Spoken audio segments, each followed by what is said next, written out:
আমি আলোচনা করব জাতীয়তাবাদ নিয়ে। তাহলে চলো ভিডিওটি শুরু করা যাক। জাতীয়তাবাদ হলো একটি ভাবগত ধারণা যেখানে মানুষের ইমোশন কাজ করে। অর্থাৎ জাতীয়তাবাদকে আমরা চোখে দেখতে পাই না ঠিকই, কিন্তু তার অস্তিত্ব তাও লক্ষ্য করা যায়। যেমন মানুষের মধ্যে যে ভালোবাসা থাকে তা কিন্তু চোখে দেখতে পাই না ঠিকই, কিন্তু তার অস্তিত্ব থাকে। একে অপরের প্রতি টান আমরা লক্ষ্য করতে পারি বা দুজন মানুষ অনুভব করতে পারে ঠিকই, কিন্তু সেটাকে চোখে দেখা যায় না। এবার আমরা দেখে নেব যে জাতীয়তাবাদের সংজ্ঞাটা কী। এই সংজ্ঞাটা একবার বুঝে নিলে ব্যাপারটি আরও স্পষ্ট হয়ে যাবে।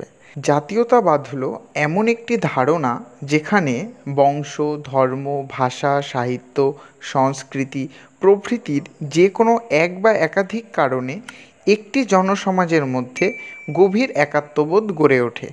এই একাত্মবোধের কারণে ওই জনসমাজের প্রত্যেকের সুখ দুঃখ, ন্যায় অন্যায় ও মান অপমানের সমান অংশীদার বলে নিজেকে মনে করে।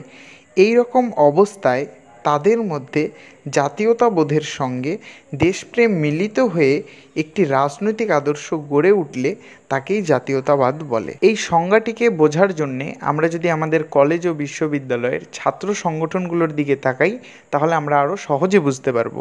কোনো ছাত্রের ওপর যদি অত্যাচার হয়, তাহলে কিন্তু এই কলেজ ও বিশ্ববিদ্যালয়ের ছাত্র সংগঠনগুলি সেই ছাত্রের পাশে গিয়ে দাঁড়ায়।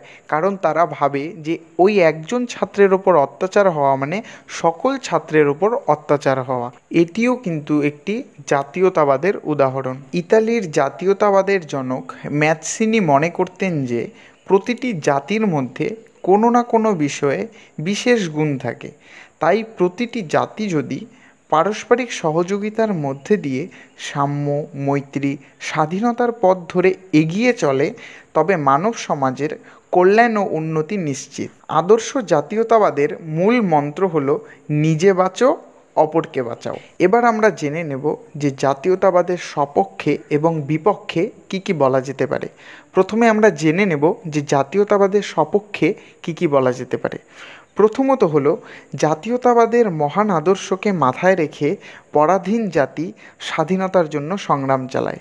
উদাহরণ হিসেবে আমরা বলতে পারি যে এশিয়া, আফ্রিকা, লাতিন আমেরিকার মতো বিভিন্ন অনুন্নত দেশগুলি স্বাধীনতার জন্য মুক্তি সংগ্রাম চালিয়েছিল। দ্বিতীয় পয়েন্টটি হলো জাতীয়তাবাদ একটি বৈপ্লবিক আদর্শ, অর্থাৎ জাতীয়তাবাদ বিপ্লবের মাধ্যমে নিজেদের অধিকারগুলিকে ছিনিয়ে নেওয়ার চেষ্টা করে এবং এই জাতীয়তাবাদ গণতন্ত্র প্রতিষ্ঠার জন্য সংগ্রাম করে। 3 নম্বর পয়েন্টটি হলো জাতীয়তাবাদের মূল আদর্শ কথা হলো যে নিজে বাঁচো, অপরকে বাঁচাও। এই নীতিটির মধ্যে দিয়ে বিভিন্ন জাতির মধ্যে পারস্পরিক সহযোগিতা ও সুসম্পর্ক গড়ে ওঠে। 4 নম্বর পয়েন্টটি হলো আদর্শ জাতীয়তাবাদ প্রতিষ্ঠিত হলে যুদ্ধের সম্ভাবনা হ্রাস পায় এবং 5 নম্বর পয়েন্টে আমরা বলতে পারি যে জাতীয়তাবাদী ধারণা একে অপরকে ভালোবাসতে শেখায়। এবার আমরা জাতীয়তাবাদের বিপক্ষে কী কী যুক্তি দেওয়া যেতে পারে সেই বিষয়গুলো নিয়ে আলোচনা করব। প্রথমত হলো যে উগ্র জাতীয়তাবাদ সাম্রাজ্যবাদের জন্ম দেয়। এর প্রকৃষ্ট উদাহরণ হলো ব্রিটিশ বণিকেরা নিজেদের মুনাফার জন্য এশিয়া, আফ্রিকা, লাতিন আমেরিকার মতো দুর্বল ও অনুন্নত জাতিগুলির স্বাধীনতা কেড়ে নিয়েছিল। দ্বিতীয় পয়েন্টটি হলো উগ্র জাতীয়তাবাদীরা নিজেদের সভ্যতা, সংস্কৃতিকে শ্রেষ্ঠ বলে মনে করে এবং অপর জাতির ওপর তা জোর করে চাপিয়ে দেয়, ফলে সেই জাতির নিজস্ব স্বাধীনতা থাকে না। 3 নম্বর পয়েন্টটি হলো এই উগ্র জাতীয়তাবাদীরা নিজেদের শ্রেষ্ঠত্ব প্রমাণ করার জন্য অন্য দেশ আক্রমণ করতে পিছু পা হয় না। তারা দ্বিতীয়বার ভাবে না যে অন্য দেশকে আক্রমণ করলে সেই দেশের লোকের ক্ষতি হবে। এই উগ্র জাতীয়তাবাদীর অন্যতম প্রবক্তা হলেন মুসোলিনি, যিনি বলেছেন যে স্ত্রী লোকের কাছে মাতৃত্ব যেমন স্বাভাবিক, পুরুষের কাছে যুদ্ধ তেমন স্বাভাবিক। মুসোলিনির মতে বিশ্ব শান্তি হলো কাপুরুষের স্বপ্ন। এই উগ্র জাতীয়তাবাদের জন্যই কিন্তু বিশ্বে 2টি বিশ্বযুদ্ধ হয়ে গিয়েছিল। তবে আজকের দিনে যুদ্ধ মানেই হলো সামগ্রিক ক্ষতি। বর্তমানকালে বিজ্ঞানের এতটাই ক্ষমতা যে যুদ্ধ হলে মানব সমাজকে নিশ্চিহ্ন করে দেবে। মানব সমাজ বলে আর কোনো সমাজ থাকবে না পৃথিবীতে, কারণ বিজ্ঞান এত আধুনিক যন্ত্রপাতি তৈরি করে ফেলেছে যার ব্যবহার করলে মানব সমাজ আর টিকিয়ে রাখা যাবে না। সুতরাং বলা যেতে পারে এই আলোচনা থেকে যে উগ্র জাতীয়তাবাদ বিশ্ব শান্তি, মানব সভ্যতা ও আন্তর্জাতিক প্রধান শত্রু।